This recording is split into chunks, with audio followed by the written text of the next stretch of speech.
അപ്പോൾ ഹായ്, ഇന്ന് രാവിലത്തെ പണിയെന്ന് പറഞ്ഞു കഴിഞ്ഞാൽ ഇതിനകത്ത് കുറച്ച് സോഡ് ഇത്തിരി വലുതായിട്ടുണ്ട് കേട്ടോ, നമ്മുടെ സൈഡിൽ വരുമായിട്ടുണ്ട്. അപ്പോൾ അവന്മാരെ നമുക്കിന്ന് പിടിച്ച് മാറ്റണം, വേറൊരു അക്കുറത്തിലോട്ട് മാറ്റാനുണ്ട്. അപ്പോൾ ഇതിനകത്തിട്ടിട്ട് കാണിച്ചു തരാം കേട്ടോ.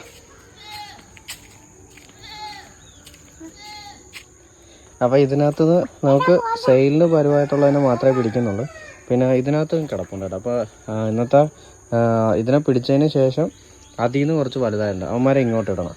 പിന്നെ എൻ്റെ കുഞ്ഞുങ്ങൾ അവിടെ ഇറങ്ങിയതുണ്ട്, അതിനെ പിടിച്ച് ഇതിനകത്തിട്ട്. അപ്പോൾ അതിൻ്റെ ഇടയ്ക്ക് ഇതൊന്ന് ക്ലീൻ ചെയ്യണം, അങ്ങനെ കുറച്ച് പണിയുണ്ട് കേട്ടോ. ഇത് കണ്ട എല്ലാം മസാജ് ചെയ്യുന്ന കണക്ക് വന്നിരിക്കുവാണേ. ഫുഡിന് വേണ്ടി രാവിലെ കൊടുത്തിട്ടില്ലല്ലോ. എവിടെ പിന്നെ ബാ അതിനകത്ത് വരാം. അപ്പോൾ നമുക്ക് സെയിലിന് പരുവായിട്ടുള്ളത് ഇത്രയാണ് കേട്ടോ. ബാക്കി കുഞ്ഞുങ്ങളെന്ന് പറഞ്ഞാൽ കുറച്ചും കൂടെ വലുതാവുന്നുണ്ട്, അവന്മാരൊക്കെ തിരിച്ച് അതിനകത്തോട്ട് തന്നെ വിട്ടിട്ടുണ്ട്. ഇത് വെട്ടത്തി വെച്ച് കാണിച്ചാൽ. അപ്പോൾ ഇതാണ് കേട്ടോ റെഡ് സോഡ്. ഇവരുടെ റേറ്റ് വരുന്നതെന്ന് പറഞ്ഞാൽ പെയർ 50 രൂപയാണ് കേട്ടോ. പിന്നെ ഇത് എത്ര എണ്ണം ഉണ്ടെന്ന് ഞാൻ എണ്ണി നോക്കിയിട്ടില്ല, ഇനി ഇടുമ്പോൾ നോക്കണം. അപ്പോൾ ഓക്കെ, ബൈ.